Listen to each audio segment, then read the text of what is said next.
After all the empty stadiums, all you've been through personally, what is this moment like for you now? It's amazing, if I'm honest. It was a tough game for many reasons. But in the end, 3-0, winning here tonight sounds comfortable. But I think at times we were, especially the last bit, we make it very difficult for ourselves and came a little bit under pressure. And maybe that's fatigue, maybe it's something where we have to do better. But we're going to look at it. But can't be negative about tonight. We won 3-0. I'm certainly happy that I'm back out there again with the boys, helping the team, and hopefully that can continue, and we'll see what it brings. You don't look too tired. Did you feel as good as new? Obviously, I need games, and but the manager knows it. I know it. So it was a good start today, and time to recover and make sure that I'm hopefully ready for next week. And it's going to be a very tough one again against Burnley. So what are the hardest things to pick up again after such a long break? 300 days without football? Repetitions. I think the first day of training with the group, you need to get back into normal habits. Diagonal protection, coaching. Obviously you've not been shouting to the rest of the team for such a long time. Were they glad to have you back, shouting at them? Well, hopefully. But no, it's just the repetitions of normal habits, I think. And the only thing to get into that is just to play the game. And I made great steps during pre-season, and this is another big step. So hopefully we can keep that going. In all that time out, what was the toughest moment for you? Well, especially the beginning. Mentally, it's tough.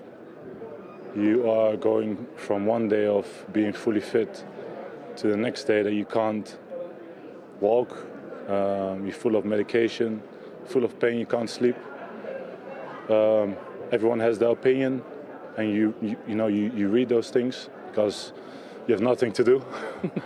And obviously as well that we were struggling last season with more injuries on key positions where we couldn't play our game.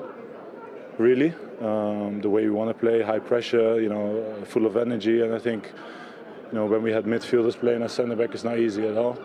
And in the end, the guys did a fantastic job to become third, and this season hopefully we can build on that and stay fit. Hopefully, all of us don't take that for granted either. What do you expect this season? Like you said, last season, for reasons really beyond anyone's control, it was difficult. Do you think it will be back to title challenging this time round? Well, I don't know. The only thing we can focus on is the next game for us. That's what we will do. I think it's exciting to see the Premier League like this. I think it's the quality that the Premier League has at this point, with all the players that be coming back. Is excited, and I enjoy that. As if I'm thinking about our own team, if we stay fit, we have a good chance to be up there. So we'll see what the season brings. We all have to enjoy it, and I certainly will. Being out so long, but to play against world-class strikers again, world-class teams, who when you can't predict who's going to be the winner of the season, it's amazing to be in. Last one then. What was it like to get that new contract signed? What did that mean to you? Proud. Yeah, I said it before. It's something I'm very proud of. My family is very proud of. My wife and kids, they worked so hard for it as well. They've been behind me from day one too, and massive credit to them. And something to build on. So it's something that we just continue, keep improving, especially after the year I've been out. There's a lot to improve, and I take my time, and hopefully that will be fine. Good to have you back. Thank you very much. Thank you. It looked a very professional performance from your team, presumably for you a very satisfying way to start. Absolutely. We had two games on Sunday and Monday at home against Bilbao and Osasuna. They were really good games, a good sign for us that we are ready to go. But of course, then you start the league and it's different. You could see that from the first minute. Now the crowd was obviously on the side of Norwich, which gave them a boost, and we had to find a little bit a way in the game. But we found it, scored 3 really nice goals. I like them a lot because we forced them, and apart from that, control the game really well. And it's a good start, not more, but I don't want to make it smaller as well. Clinical finish for the first goal. Yes, I didn't see it back. I only saw the pass from. I think the switch from Millie, the nice pass from Trent, the pass from Mo, whatever, and then Diogo was there. So very, very important. And the other 2 goals, they gave you a little bit of breathing space. I mean, I get the impression you're having to sort of juggle your squad a little bit at the start here. It's different. It's different. So the boys are fit, and but you have to get used to the feeling again that it's really exhausting, but you still can go. So in pre-season, you pretty much go to that. It's training. You go there, you go there, you go there. Then you play this 30 minutes, 60 minutes, maybe not a lot. Play 90 minutes. That's how you train. How sports science works, and that is clear. You have to get over that point in the game. We came over it, and next game we will look fresher for longer. You mentioned the crowd in your first stance. I mean, I know most of them were wearing yellow, and you've got Anfield to come, but what did you make of it? It was still pretty impressive, wasn't it? Absolutely, great atmosphere, absolutely great atmosphere. And even our people, I don't know how many were here, 2,000-3,000 maybe. It was really great to see them all back. They were in a good shape. They had something to celebrate. I hope that Norwich celebrate as well, because they had an exceptional season, and they have a good team. They had a tricky pre-season. Obviously, I spoke to the coach before the game. So with COVID and all that kind of stuff, so it was not easy. And then facing us is not too easy as well. We were today, how you said in the beginning, really professional, and that's what I wanted to see. I was not here to show the most exciting whatever football. We wanted to have the result to create a basis for the start of the season, and that's what we did. And now let's carry on. Feels like proper football though, doesn't it now? Yeah. Oh no, it's everything like it should be. The people are there, good opponents are there. You feel the pressure, you feel the intensity already before the game, so it's cool. Yeah, football is back. Cool. Thanks. To Matchday Live. So Liverpool beat Norwich City by 3-0, and it was a win that they really needed. They wanted to get off to a strong start, didn't they? And the second half performance was particularly impressive, wasn't it? Well, the competition in the Premier League this season is such that you can't really slip up. You can't slip up so early, and especially against a team that you expected to beat. They've just been promoted themselves, so yeah, you can't give any ground on the likes of Manchester United, Chelsea, Manchester City, who played tomorrow. So Liverpool already would be feeling like we've got to answer, the other teams that have won. We've seen over the last few seasons, when you're right at the top, very, very few mistakes you can make. So Liverpool have made no mistakes. Professional performance today, and it's a long way back from Norwich, but they'll be the travel won't seem as long getting back home now after a 3-0 win. Absolutely. And what will the dressing room be like now, do you think, Tim? I know it was Norwich and they were expected to beat them, but still, given what they went through last season, this was really important for them. Well, it's not easy when you're playing a promoted side. The euphoria of the fans being back in the Premier League, they were up for it. Certainly for the first half it was a 50-50 game.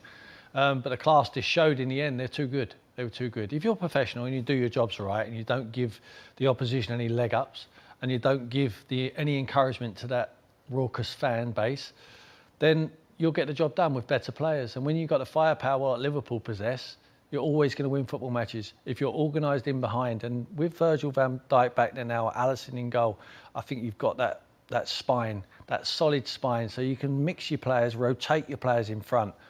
But when you're carrying that sort of goal threat, you will win football matches more often than not. Speaking of goal threat, let's look at the second half goals. Firmino came off the bench and scored, and it was important for him to score, I felt, today. Yeah, I think from Liverpool's point of view, when you're thinking, right, we've got to improve from last season, what are the areas we can improve on? Well, they've got players coming back, but they also need the likes of Mane and Firmino to play as well as they have done in previous seasons, not necessarily last year. So it was great for him to come on, get a goal early on. We just want to highlight this as well, Mo Salah making a real sprint. That makes the defender there run back and sprint back, and what that does is give a huge space for Sadio Mane to work in. If Mo Salah hadn't have made that run, then Sané wouldn't have had that space, but then he's really unselfish. And he was like that actually later on in the game as well. A good unselfish performance today from Mo Salah. Great team goal, that. The way Mo's he's creating the space for Sadio Mane. He takes Gibson back. Then when he receives the ball, he's centre of the goal. He's got 10 yards of space. Then they're in disarray. Hanley has to come across and Mo Salah quite unselfishly just puts it on the plate for Firmino. And it was nice to see the traditional front three back operating how we know that they can. Yeah, well, Jota's come in and obviously wants to stake a claim in that. Probably that a good thing, though, right? It is, yeah, it is. And we've seen Jurgen Klopp play with 4 before as well last season. But what we're used to, I guess, is that dynamic threesome that we've just witnessed finish the game. With Firmino just dropping in and with the 2 wider players, Salah and Mane just running in behind. It's just what we've got used to over the last few years. And it's great to see them all playing well, a couple of them scoring. Of course, Jota scoring as well. So it's nice to get your strikers off and running early on as well. At the end of the day, you always want players to score from all over the pitch, but your strikers are going to be the ones that score the majority of the goals. So getting them confident early doors is quite essential. Well, Salah, he took it to 3-0. He's also registered 2 assists today. He had a great game. This goal was incredible. I mean, not necessarily his finish, because you expect him, once he got the ball there on his left foot, to bend it into the top corner. But the touch is tremendous. I mean, this ball comes right along the line of all them defenders. Just he assesses the flight. Gibson gets the first head on it. That touch there, exquisite, Michael. Oh, just watch the backspin on it. He kills it dead, but he almost pushes it away, and the ball naturally pulls back towards him, so he can hit it. To drag the ball from your right foot to almost send your left foot across your body to then pull it across onto your left foot. I mean, it shows how one-footed he is, I guess. I mean, I was very one-footed. I would have done exactly the same, but on my right foot. But his touch, I've seen him do it a few times now, where you think, wow, how have you done that? Yeah. You're dragging it from an impossible position. And as he moves it across, as I say, it's got so much backspin, you think it's going away, and it just checks back into his playing zone to finish it off. Messi-esque, that. Yeah, it is. Unbelievable. Yeah. Lionel Messi does that. We're shouting about it from the rooftops. That touch is unbelievable. He knows that that's spinning back to him. And once he's got it there, it's the preparation getting it there. Once he gets it there on his left foot, he's obviously going to hit the target. I think Tim Krul should save it. I'm not sure if he's blinded by, I think it was Grant Hanley, who just comes in his eye line.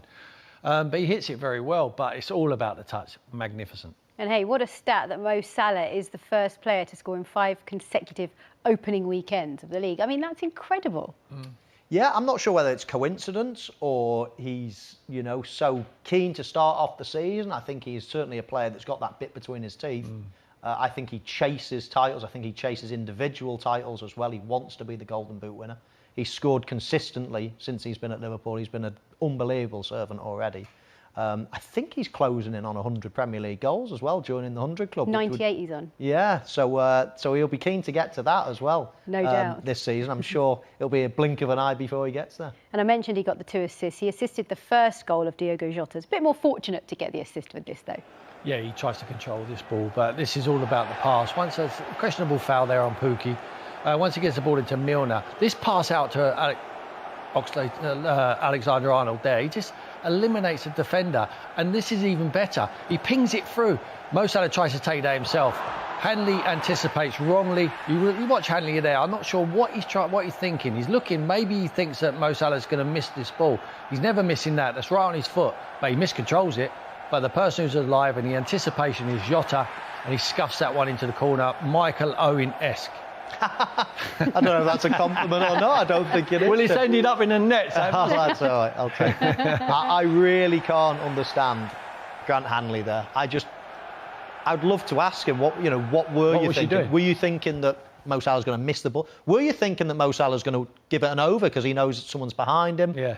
I just can't understand why you would leave your man. He's got the situation perfectly covered, isn't he? Both the defenders, a goal side, and all of a sudden he makes some strange decision just to sprint out of his zone and gives. But they're going to get punished, Michael. That's what you get away with in the Championship. In the Premier League, certainly against top teams like Liverpool, you don't get away with that. That's why they're going to be in a relegation battle. Look, we know they're going to be there. They know themselves. They know what they are. They just got to pick up as many points as they possibly can, and they need to get it as quickly as possible to get some confidence going in that squad. Open and a very honest interview there from Virgil van Dijk, and it sort of reminds us that the road to recovery, 10 months he's been out. It's not easy, and it comes with many challenges. Tell me about it. I know you know that. I know you know. I've probably had those. I've probably had about 4 of those long-term injuries. Mental torture. It's just, anyone can get through the gym work. You've got to do this amount, and the physio's there barking orders at you and screaming, "Come on, one more rep, one more rep," when you're knackered. That's fine, because you're doing that when you're on the pitch. You're tuned to go through pain, to push the boundaries, but you're not tuned for the mental stress and anguish and upset and roller coaster of emotions. You've literally got to totally change your mindset from the treadmill of playing and recovering and playing, recovering, to you feel worthless for so long, and you can't allow yourself to feel like that player anymore. You almost don't feel like a footballer anymore, because if you did, you'd drive yourself mad. So you've almost got to just totally shut off from the world, and that's so difficult to do. And then as soon as he said he got frustrated at the start, I used to get frustrated for the first month and the last month, because I could feel it, I could touch it, I'm close to coming, but you felt like you're being held back. It's going to take a while yet to come back to his top form, but the relief when you're back with your mates playing football again is unbelievable. But what were the emotions like for you when you did come back from an injury and made your very first start? Was it mixed emotions? Was there fear as well as that sort of excitement to be back? Yeah, and you forget. You don't forget everything, but he already said there, you've got to get it back into the routine of what you say, where you go, you lose that.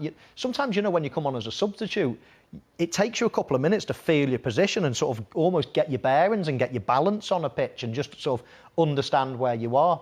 And especially if you've been out a long time, you think you're in the wrong position all the time, and you question yourself, and it's just a matter of routine getting back into those natural positions, especially as a centre-half, because there are rules as centre-halves. As a centre-forward, you can just, no one's saying you stand here and you stand there. You go where you want in many ways. Whereas a centre-half is the ball's there and your teammate's there. You've got to be in a certain position. So it takes time for that to come back. But so many different things going through your mind. You're scared of your body.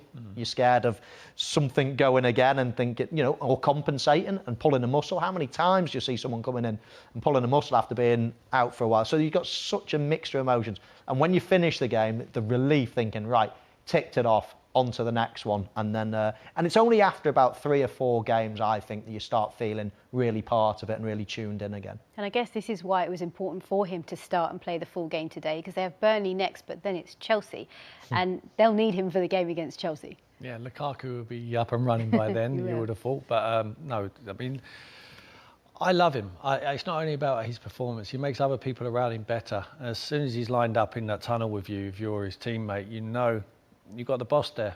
He's on the pitch, he's the governor, he's the man.